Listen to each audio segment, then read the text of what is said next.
Nyambung akan firman Tuhan. 2 minggu yang lalu yang saya janjikan bahwa kita telah belajar bahwa kita diajar oleh Tuhan untuk kita mengasihi, untuk hidup di dalam saling mengasihi. Mari kita buka bersama-sama di dalam kitab 1 Yohanes. 1 Yohanes pasal yang ketiga ayat yang ke-11. 1 Yohanes pasal yang ketiga, ya, 1 Yohanes, bukan kitab Yohanes tetapi 1 Yohanes. Pasal yang ketiga ayat yang ke-11, ya, supaya kita review sebentar. Firman ini dikatakan, sebab inilah berita yang telah kamu dengar dari mulanya, yaitu bahwa kita harus saling mengasihi.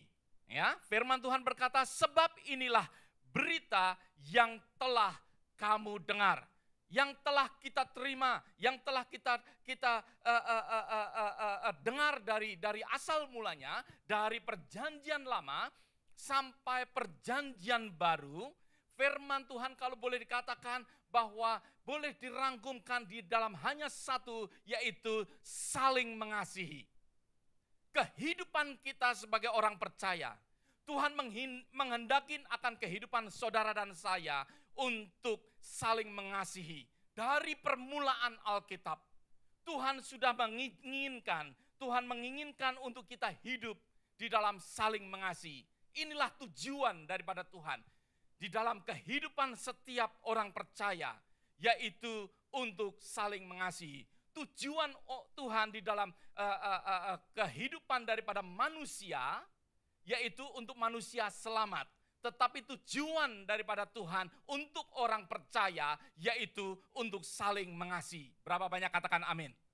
Ya, tujuan daripada Tuhan untuk kehidupan saudara dan saya, yaitu saling mengasihi. Di dalam pasal yang keempat ayat yang ketujuh. Di dalam pasal yang keempat ayat yang ketujuh, kita juga telah belajar akan ayat ini. Dikatakan bahwa saudara-saudaraku yang kekasih, marilah kita saling mengasihi, sebab kasih itu berasal daripada apa? Daripada Allah. Kasih itu berasal dari Allah, dan setiap yang mengasihi lahir dari Allah dan mengenal apa? Allah, berasal dari Allah. Kasih itu berasal dari Allah. Tidak ada kasih yang tidak berasal daripada Allah. Iblis tidak bisa memberikan kasih, saya katakan. Iblis hanya bisa memberikan suatu discouragement. Iblis hanya bisa memberikan sesuatu keegoisan di dalam kehidupan kita. Tetapi hanyalah Allah yang memberikan, karena segala sesuatu akan hal kasih berasal daripada Allah. Dan dikatakan di dalam ayat ini juga bahwa bukti daripada orang yang lahir baru, bukti daripada orang yang menerima akan keselamatan. Katakan bersama-sama, lahir baru. Bukti seorang yang lahir baru, yaitu orang itu apa? Mengenal, bukti orang yang lahir baru, yaitu mempunyai suatu kasih, yaitu mengasihi. Bukti daripada mereka yang lahir baru. Bukan bukti kalau kita ini sudah dibaptis. Amin. Halo. Baptisan adalah sesuatu ketaatan kita. Tetapi bukti daripada orang yang lahir baru. Bukti orang yang lahir baru, yaitu ada kasih di dalam kehidupan orang itu.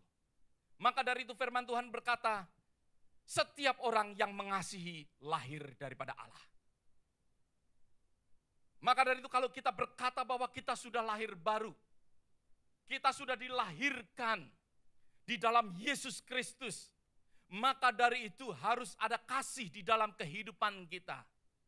Dan juga dikatakan barang siapa tidak mengasihi, ia tidak mengenal akan apa? Allah, di dalam ayat yang ke-8. Barang siapa tidak mengasihi, ia tidak mengenal akan Allah. Katakan sama-sama, aku tidak mengenal Allah kalau aku tidak mengasihi manusia. Katakan sama-sama saudara, supaya kita benar-benar mengerti, benar-benar kita jelas. 1, 2, 3. Aku tidak. Ya, katakan satu dengan yang lain sekarang. Oke? Katakan dengan sebelah saudara. Aku tidak mengenal Allah kalau aku tidak mengasihi kamu. Amin. Ya. Bahwa kita tidak mengenal Allah. Jangan katakan bahwa kita mengenal Allah kalau kita tidak mengasihi sesama kita. Karena firman Tuhan jelas. Di dalam kehidupan kita. Kalau kita tidak mengasihi, maka dari itu jangan mengatakan bahwa kita mengenal Allah. Hanya orang yang mengasihi, maka dari itu orang itulah yang mengenal akan Allah. Di dalam ayat yang ke-20. Ayat yang ke-20, jikalau seorang berkata, aku mengasihi Allah dan ia membenci saudaranya, maka ia adalah pendusta. Kalau kita ini bilang mengasihi Allah, tetapi kita membenci akan sesama kita. Kalau kita masih ada kepahitan di dalam kehidupan kita, maka dari itu firman Tuhan katakan apa? Bahwa kita adalah pendusta. Bahwa kita adalah pendusta, bahwa kita adalah orang pembohong, bahwa kita tidak benar-benar mengasihi karena di firman Tuhan katakan, karena barang siapa tidak mengasihi saudaranya yang dilihatnya, tidak mungkin mengasihi Allah yang tidak dilihatnya. Kalau kita tidak bisa mengasihi orang yang dilihat, apalagi mengasihi Allah yang tidak dilihat. Maka dari itu dikatakan bahwa kita ini adalah pembohong. Kalau kita tidak bisa mengasihi sesama kita. Dan kita mengatakan bahwa kita mengenal Allah, bahwa kita mengasihi akan Allah, kita adalah seorang yang pendusta. Pagi hari ini kita akan belajar bersama-sama, kita akan melanjutkan firman ini dengan Yohanes pasal yang ke-13. Mari kita buka bersama-sama. Kitab Yohanes, bukan 1 Yohanes, tapi Kitab Yohanes. Kitab Yohanes pasal yang ke-13. Ayat yang ke-34.